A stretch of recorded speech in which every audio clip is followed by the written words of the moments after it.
¿En qué estamos? Hoy a 31. Bueno, hermanos, buenos días, les damos la bienvenida a Casa de Vida. El día de hoy es 31 de agosto del 2025, siendo muy puntualitos a las 11 de la mañana.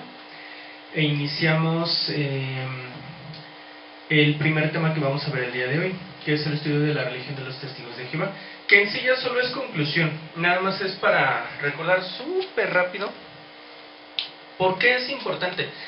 Les llegaba a comentar en el pasado de que lo que es, por ejemplo, la Defensoría de la Fe, todos tenemos el llamado de la Defensoría de la Fe, porque todos tenemos que dar testimonio de la esperanza que vive en nosotros a cualquiera que nos lo demande, es lo que dice la palabra, siempre con reverencia y mansedumbre. Es decir, vamos a defender la fe en Cristo, la fe bíblica, ante cualquier persona que nos presente una fe diferente, un evangelio diferente o un Cristo diferente. Llámese testigo de Jehová, llámese católico, llámese adventista, llámese mormón, llámese como se llame, nosotros estamos llamados a dar esa defensoría de la fe, y todos, no es como, nada más tú, no, todos tenemos que dar defensoría de la fe, y eso también incluye a los ateos, ahí es donde entra la apologética. Entonces, en este estudio que llevamos durante, esta sería la tercera semana, nos enfocamos directamente en los testigos de Jehová, y ya lo vamos a terminar, va a ser súper breve, y en la próxima semana, si Dios permite, se va a iniciar con los mormones, que va a ser Magito la que nos lo va a compartir.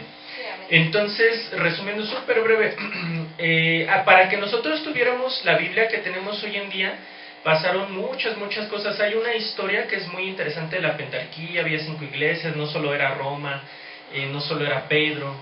Después se levantaron, hubo divisiones, los frutos de la Iglesia Católica, aberraciones muy fuertes como abuso de menores, orgías. Había un papa que, decía un historiador, que hizo más orgías que misas. Toda persona que se oponía a la Iglesia Católica moría. El papa era incuestionable. Si tú te levantabas te llamaban hereje y pues casi siempre te iban a matar en la hoguera.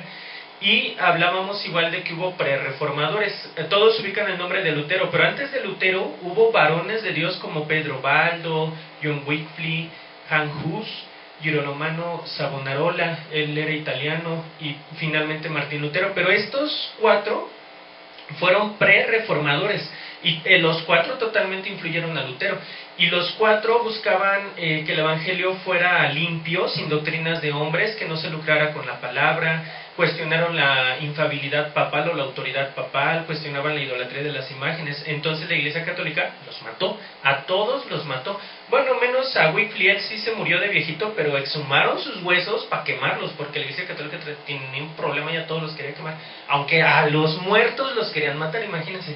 Lutero también iba a ser muerto por la Iglesia Católica, pero digamos que hubo como un secuestro para guardarlo, para que no lo mataran, y por eso no lo mataron. Igual hablamos de Zwinglio, que fue contemporáneo de Lutero, y él sí murió indirectamente por el conflicto con la Iglesia Católica. Pero Zwinglio era escocés, pero era como un Lutero escocés, y de hecho él tenía una doctrina todavía más limpia que la de Lutero. Tyndale, hablamos de él, que él tradujo la Biblia del latina al inglés y las contrabandeaba para que la gente pudiera acceder, y también fue ejecutado por la Iglesia Católica. Después hablamos de que gracias a la imprenta fue que se masificó la Biblia y pudo llegar a nosotros. Entonces hacíamos una reflexión de todo esto. La palabra dice así, que el que sabe hacer lo bueno y no lo hace le es pecado. Antes la gente se puede excusar, la Iglesia Católica privatiza la Biblia, da las misas en latín, tú no puedes leer la Biblia. Entonces, ¿cómo sé qué es lo bueno? No sé. Si tengo que conocer de Dios, estoy obligado a acercarme a los católicos y creer lo que ellos digan, pero no estoy seguro porque no me dejan leer la Biblia. Y si me encuentran una, me matan. Pero ya que nosotros la tenemos, gracias a toda esa gente que murió para que la podamos tener, ya no tenemos excusas. Si ya nosotros conocemos la palabra y no la seguimos, ahí sí vamos a ser inculpados de pecado. Dice, de manera que cada uno de nosotros dará cuenta a sí mismo, porque todos tenemos Biblia, nadie nos está persiguiendo si la leemos. Por eso con la Biblia en la mano yo no puedo el día del juicio decir, es que yo no sabía. No tenías Biblia, hay tantas versiones que uno puede traer en el teléfono. No vamos a tener excusa y vamos a dar cuenta de cada uno de nosotros.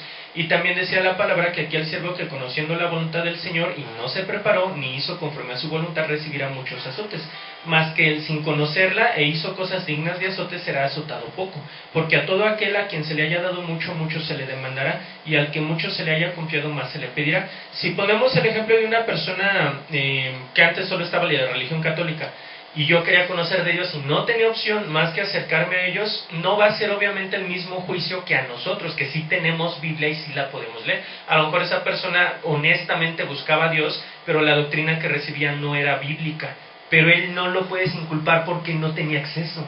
Entonces va a ser diferente. Ya después hablamos de, ya específicamente los testigos de Jehová, Russell, su fundador, la Watchtower, que es su libro principal en el que ellos se basan. Hablamos que después de Russell vino Franklin, y después hablamos de los 4 primeros presidentes que fueron Russell, Franklin, Knorr y William Franz.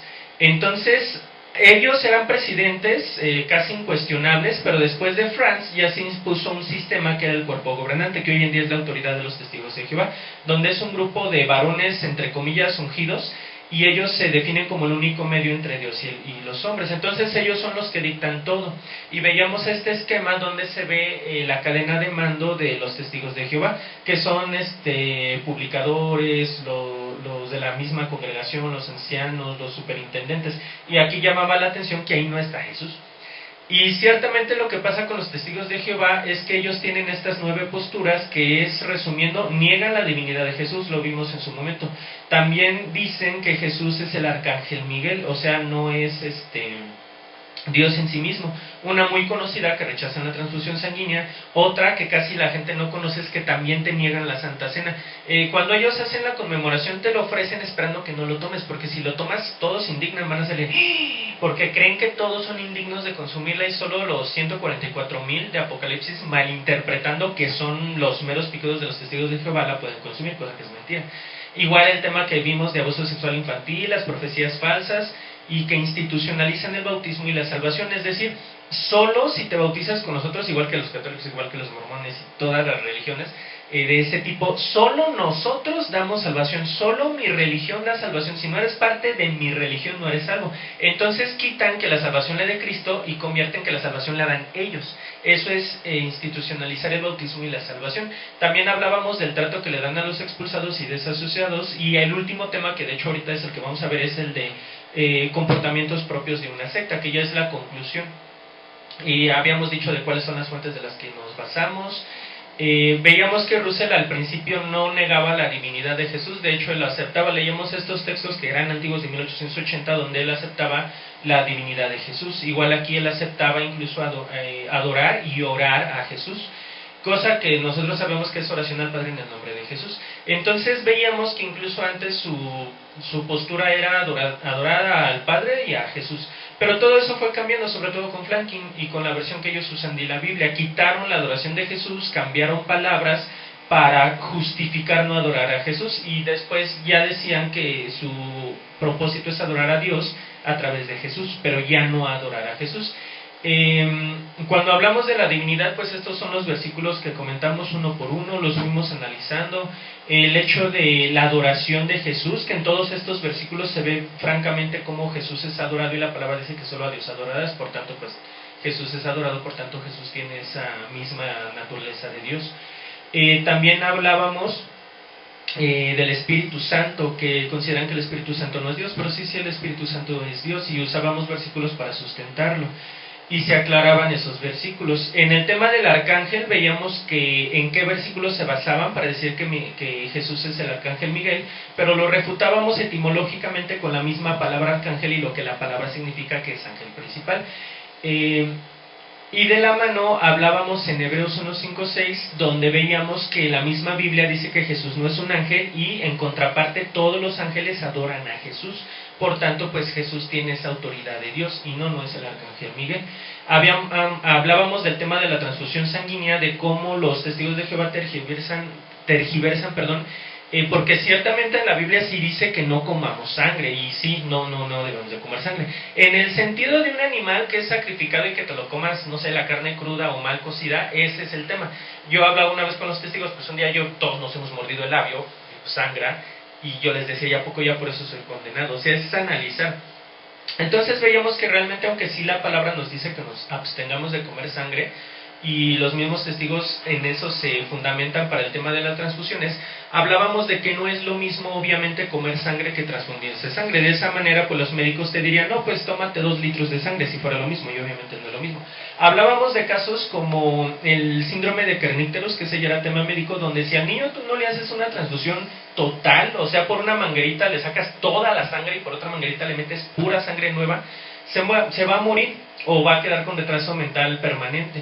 Y hay testigos de Jehová que prefieren que esto pase a desobedecer no a Dios, sino a sus líderes religiosos. ¿Y eso qué es? Eso ya es fanatismo religioso, es donde ya no eres coherente, no eres racional. Yo una vez daba el ejemplo, ¿tienes fe en Dios? Sí. ¿Tienes fe en cruzar a la calle en Dios? Sí. Ok, y eso va a hacer que te tapes los ojos y vayas cruzando, Dios me va cuidando. Eso es fanatismo y eso es tentar a Dios. Entonces un cristiano racional no es un fanático religioso, tiene fe en Dios, pero eso no le exenta de hacer las cosas que le corresponden. Una vez yo comenté con una persona, si hay un paciente con apéndice, ¿qué haces? ¿Oras? ¿O lo mandas al hospital? Las dos horas. Porque Dios tiene control, pero no por orar no vas a hacer lo que tú como médico sabes que tienes que hacer, que pues es darle el tratamiento que corresponde, porque si no sabes que se podría morir. Y no vas a decir, ay, es que Dios no obró, no, o sea, Él obra poniéndote a ti frente a esa persona, tú siendo médico, pues para que hagas lo que tienes que hacer, pero si tú no lo haces, pues ahí la situación fue contigo. Entonces fuimos hablando de cómo ellos comparaban la transfusión con una violación, o sea, dicen, no, tú si eres testigo de Jehová y te van a transfundir, te tienes que resistir, porque es como si te estuvieran violando. Y hablábamos de que sí aceptan unas cosas y no aceptan otras cosas, pero al final todas estas cosas forman parte de la misma sangre. Y decíamos el ejemplo de que si te venden un carro robado, ¿lo compras? No. Y si te lo venden por partes, pues tampoco. Entonces no justificas que solo acepten ciertas partes. Y también desde la perspectiva médica dice que el que sabe hacer lo bueno y no lo hace le es contado por pecado. Entonces yo como médico, y si no le apoyo, pues va a morirme, eso me va a ser contado como pecado, ¿vale? Y en el sacramento de la Santa Cena comentábamos brevemente de que ellos no te permiten que lo consumas, o sea, te lo ofrecen esperando que no lo tomes, por lo que les comenté que ellos creen que solo los 144,000 que ellos creen que son los testigos de Jehová son los únicos que lo pueden consumir. Un tema muy interesante fue el del abuso sexual infantil.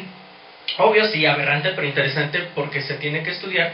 Y veíamos que ellos tienen un libro que está prohibido para la congregación, solo lo tienen los líderes, que es Pastoría en el Rebaño, que por el internet pues ya lo tenemos. Veíamos cómo se subdivide, y lo que nos interesaba era en el tema de un comité judicial y en el tema de notificación de abuso de menores, donde cuando hay un abuso de un menor en la JW es abreviar Testigos de Jehová, lo que van a hacer los Testigos de Jehová es decirle a los padres del afectado, del niño o niña, no lo denuncies.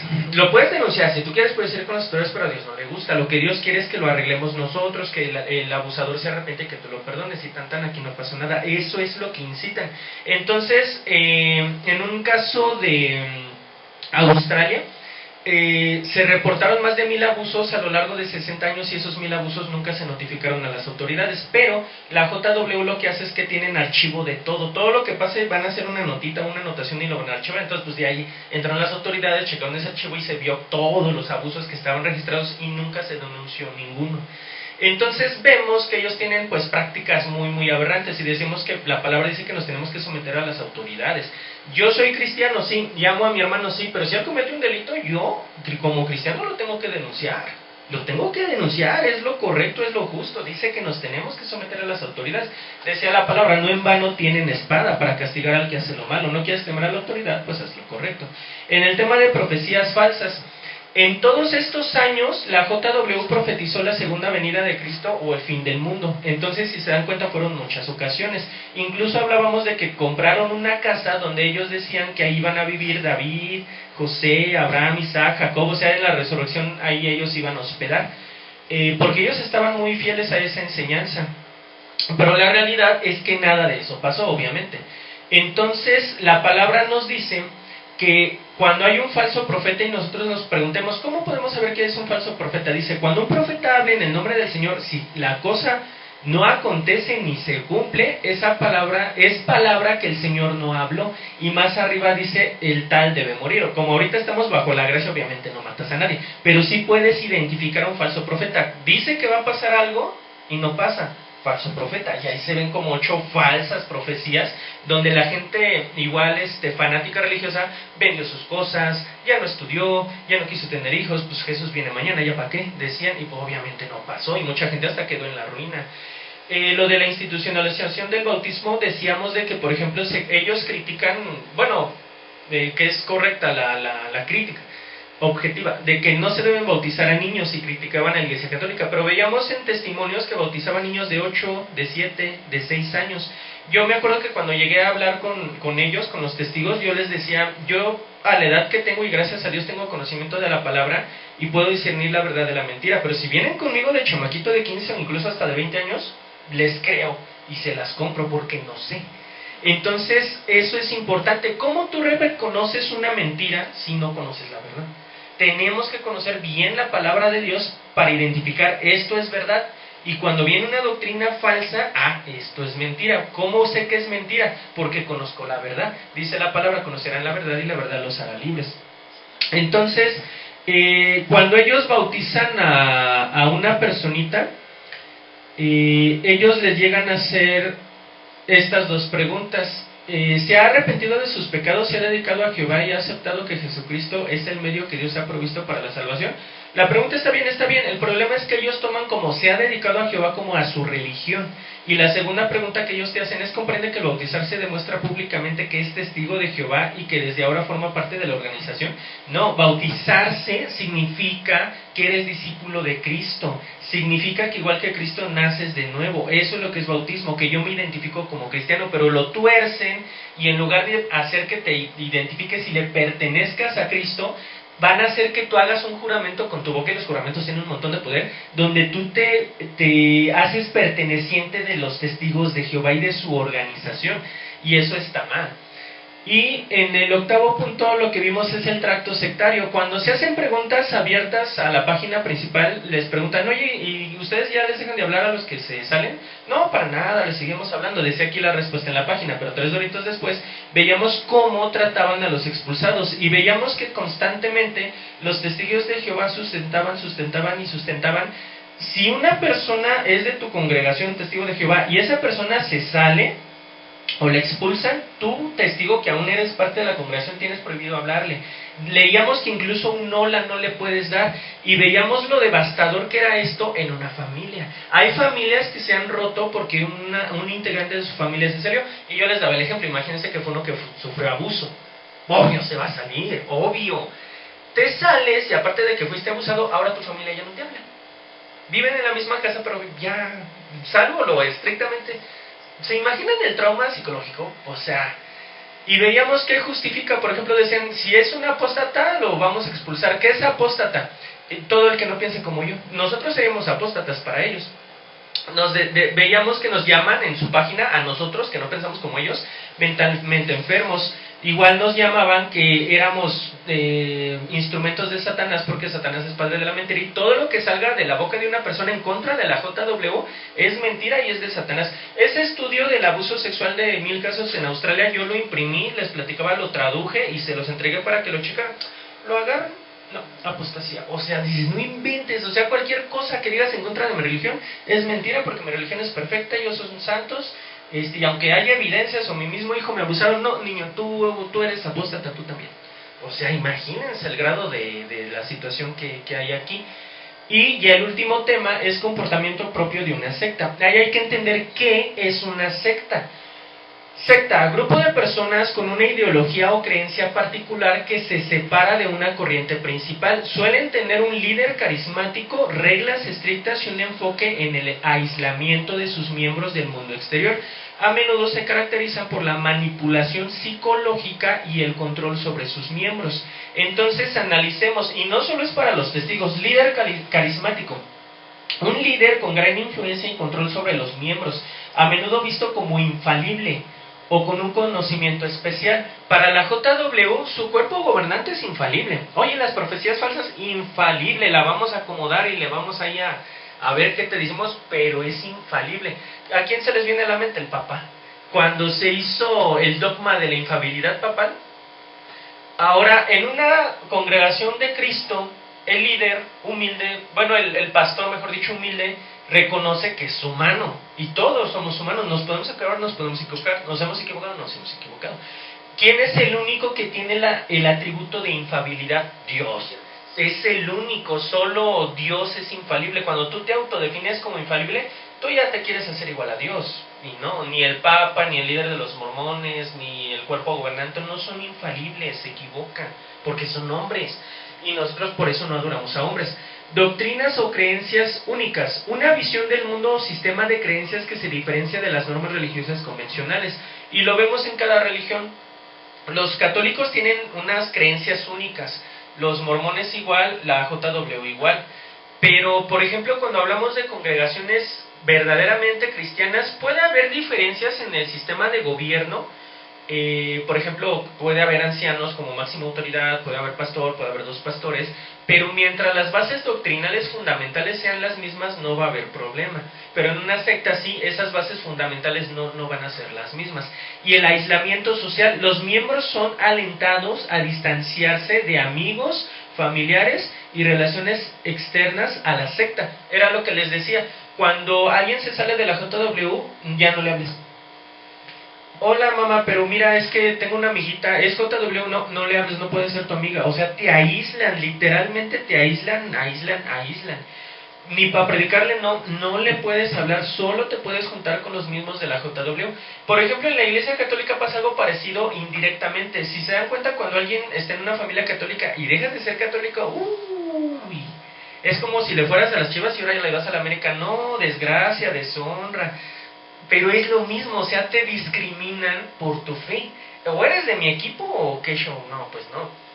Que obvio, nosotros igual, si alguien de nosotros hiciera, no sé, mormón, le exhortaríamos en amor, pero no le dejaríamos de hablar y le estaríamos compartiendo hasta que pues Dios hiciera la obra. Pero no le vamos a dejar de hablar. Dice, control mental y manipulación.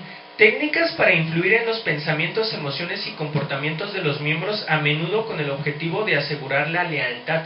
El ejemplo obvio es el que les decía de la transfusión. O sea, ¿qué tan controlado mentalmente tienes que estar como para estar dispuesto a dejar morir a tu hijo por algo que la Biblia no justifica?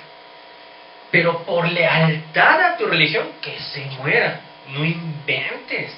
Ahora, por ejemplo, con la Iglesia Católica, como el humano, el hombre, tiene un afecto muy natural a la madre, la Iglesia Católica usa mucho a María, a la falsa María, porque esa María no representa a la María bíblica, a la falsa María de no, mamita, no esto, no lo otro, para que sientas como, no, negaste a tu mamá, no, la mamá, y más la influencia de la familia, pero todo esto es con la intención de influir tu comportamiento, sin justificarlo con la palabra. Rechazo de la crítica. Las sectas y su líder son vistos como incuestionables, y cualquier crítica es desestimada o rechazada. ¿Qué vimos con los católicos? ¿No estás de acuerdo? Te quemo. Bueno, primero te torturo para oírte tu confesión en base a tortura de que aceptas que eres un hereje, y ahora sí te quemo. No confiesas, te quemo igual. Pero de que te mato, te mato. Así actuaba la Iglesia Católica. Y ahorita, como ya no puedes matar a nadie porque te meten preso, pero de poder muchos lo quisieran hacer, te expulso, te excomulgo, ya no te hablo, ni un hola te dirijo. Y eso está obviamente mal. Entonces, cuando uno se acerca a tu autoridad en humildad, sabiendo que pues es autoridad, pero le expones un punto que es bíblico, y a lo mejor no están de acuerdo al final, no por eso te van a expulsar. O sea, sí podemos tener diferencias mientras no sea lo fundamental, pero no por eso te van a expulsar ni te van a rechazar. Y explotación económica o física. En algunos casos los miembros pueden ser obligados a trabajar para la secta o donar sus recursos. Cuando fue la de 1914 de la JW, hay publicaciones donde se instaba a las personas a vender sus pertenencias y donarlo a la obra, a la JW, y pasaba. O sea, te manipulaban. También algo muy interesante, cuando te metes a la JW y estudias el tema de estudios universitarios, te alentan a no hacerlo. Dices, ¿para qué? Si en el reino no se van a... Lo que estudias no lo vas a ejercer en el reino, y como ya Jesús viene mañana o pasado mañana, no estudies. Mejor dedícate a la JW, mejor ser de las personas que van repartiendo folletitos. Entonces hay manipulación. Dios quiere que estudiemos. Bueno, ahí hay que hablar del diseño. Por ejemplo, la responsabilidad recae totalmente en el hombre. No es malo que la mujer estudie, claro que no. Es malo que la mujer trabaje, claro que no. Pero es responsabilidad del hombre, mientras también esa mujer no desatienda sus obligaciones en el hogar y con su esposo y de acuerdo a la palabra, porque en ella es principalmente su familia y sus hijos, y el anhelo de una mujer de Cristo esa es la maternidad. Entonces pues nuestra postura pero para nada es que la gente estudie, pero igual, por ejemplo, no sé, pues quiero estudiar psicología, pues es que va en contra de la palabra. O sea, cada cosa se tiene que analizar, por si no estamos en contra del estudio. Y hay psicología cristiana. En la atalaya del 1 de noviembre de 1987 se lee: más bien significa llegar a un conocimiento exacto del secreto sagrado de Dios mediante estudio personal diligente de la Biblia y de las publicaciones bíblicas de la sociedad. Teniendo este conocimiento exacto, ¿quién tendría tanta curiosidad como para siquiera prestar atención a las expresiones de los apóstatas? O sea, si ya estás en la JW y JW es infalible, ¿para qué buscas otra cosa? Y todo lo que no sea JW es apostasía. Que ningún hombre lo alucine con argumentos persuasivos. Entonces, cuando yo evangelizo un JW, pero él lee esto y está adoctrinado, él le va a hacer no, yo no te digo soy del palo, tengo orejas de pescado, yo solo escucho a la JW. Eso es adoctrinamiento pesado. Y no, bueno, ahorita voy a hablar de ese libro. La propaganda religiosa falsa, sin importar de qué fuente venga, debe evitarse. O sea, no escuches nada que no sea de nosotros, JW. Debe de evitarse como evitamos el veneno. ¡Wow! Entonces, cuando alguien viene y te predica la palabra de Dios, le llamas veneno. ¡Wow! En realidad, puesto que nuestro Señor ha utilizado al esclavo fiel y discreto, que se hace en referencia a la misma JW, para comunicarnos dichos de vida eterna, ¿por qué deberíamos tener alguna vez el deseo de acudir a otra fuente, cualquiera que ésta sea? Entonces, esa es la manera de adoctrinar, de lavarte la cabeza para que no busques nada que no sea de la JW. Dice, cuando otra persona nos dice, no leas esto o no escuches aquello, puede que pasemos por alto su consejo, pero recuerde, en este caso Jehová es el que nos dice en su palabra lo que tenemos que hacer. ¿Y qué dice él acerca de los apóstatas? Que los eviten, que cesen de mezclarse en la compañía de ellos, y que nunca los reciban en su casa ni les digan un saludo, que eso ya lo refutamos porque lo traducen mal ellos. Estas son palabras enfáticas, instrucciones claras. Si por curiosidad leyéramos la literatura de alguien que supiéramos que es apóstata, ¿no sería lo mismo que invitar a este enemigo de la adoración verdadera a nuestra casa, a que nos sentáramos nosotros y nos explicara sus ideas apóstatas? O sea, enfatizan, no leas, no busques, no escuches nada que no sea JW, nada. ¿Por qué? Porque todo lo que no es JW es apostasía.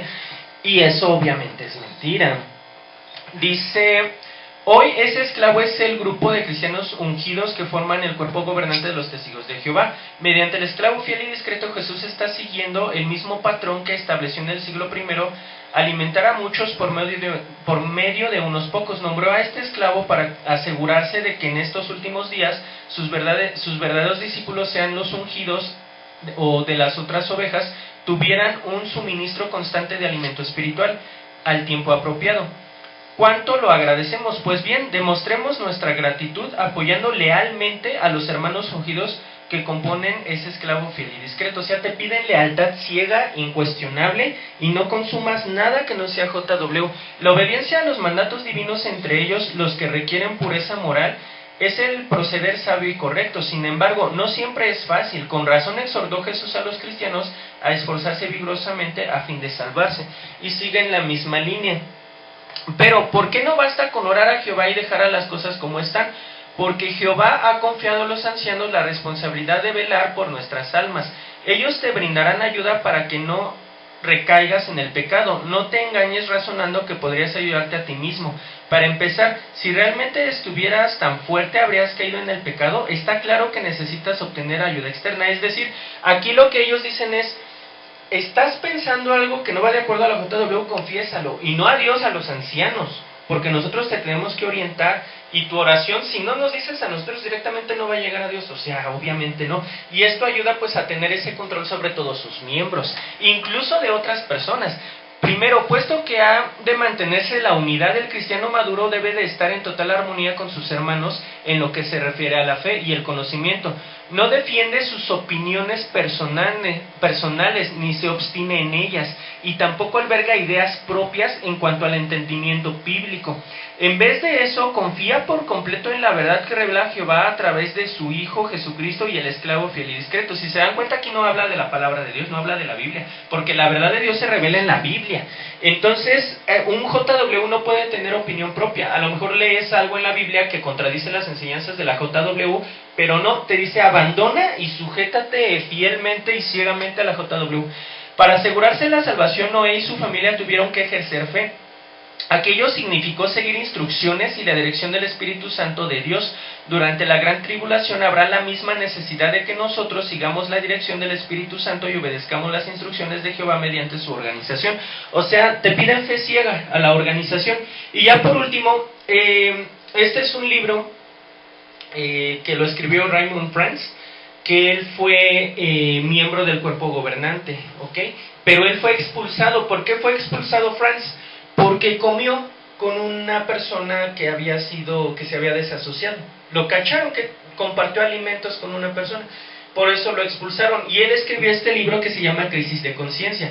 En este libro, él relata varias cosas que pasaron en la JW, pero él enfatiza muchas cosas. Por ejemplo, tu relación con Dios no depende de otros hombres. Tu relación con Dios depende de ti y de Dios. Y si hay un intermediario, es Jesús. De eso depende tu relación con Dios.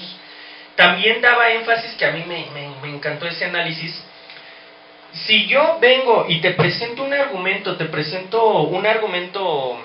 religioso, y yo sé que lo que yo te estoy diciendo es la verdad de la palabra, yo te voy a invitar a que leas la palabra y que lo analices, que lo razones y llegues a tu propia conclusión. Pero si lo que yo te estoy vendiendo, yo sé que es mentira, te voy a decir, y no busques en otro lado, porque va a encontrar la verdad. No busques en otro lado, solo es lo que yo te estoy diciendo. Entonces, si lo que yo digo es verdad, yo te voy a invitar, chécalo, analízalo. Luego yo le digo a los pacientes, ahorita está la IA, pregúntale a la IA lo que te estoy diciendo, y vas a ver qué te dice, porque yo sé lo que le estoy diciendo. Pero si no fuera, no busques en ningún otro lado. Los otros doctores, nadie, lo que yo te estoy diciendo es, y sigue lo que yo te estoy diciendo. Al final lo que concluimos es que el camino a la salvación es únicamente Cristo Jesús, ninguna religión da salvación. Jesús le dijo, yo soy el camino, la verdad y la vida, nadie viene al Padre si no es por mí, en Juan 14:6. Y dice, edificado sobre el fundamento de los apóstoles y profetas, siendo la principal piedra del ángulo Jesucristo. ¿Dónde está el fundamento apostólico? Aquí nada más, aquí. No hay apóstoles nuevos, no, para nada. Porque si los papas fueran apóstoles, aquí se agregarían un montón de libros que cada uno de ellos escribirían. No son apóstoles, este es nuestro fundamento, esta es nuestra autoridad. No importa la antigüedad de tu religión, no importa su estructura. Si esa religión no se apega a la palabra de Dios, no es de Dios. Si esa religión, si esa congregación tuviera un mes que se fundó y viven en obediencia a la palabra y tienen frutos del Espíritu Santo, es de Dios y van a ser salvos. Entonces, la salvación solo la da Cristo. Ninguna religión te da salvación, ninguna, y ninguna religión la puede privatizar. La salvación solo la da Jesús.